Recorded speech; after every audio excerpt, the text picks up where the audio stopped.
Good morning, ito po yung Ford Fiesta na 2016 manual transmission. So hatchback po ito. Ayan, pogi. Kahit umulan, umaraw, kapag silver, maayos po siya. Hindi siya dumihin, yun ang maganda sa silver advantage po niyan. So lahat is stock, wala lang siyang fog lights, pero kita nyo naman ang pogi pa rin. Ayan, so ito po yung harap. May mga few scratches. So isasama po natin yan sa paint shop, syempre, and ang final step natin sa detailing. So ito naman yung sa likod.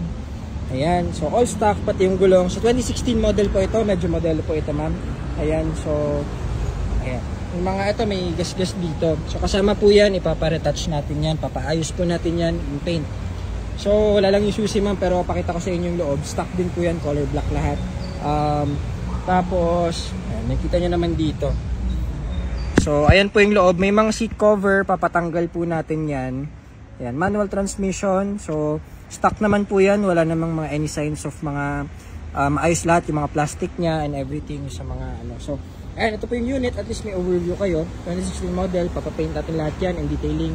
So para paglabas, syempre sobrang pogi ng Ford Fiesta. Ayan, so hatchback po, natutupi yung mga upuan sa likod, 1.5 engine, syempre napakatipid po sa gasolina niya.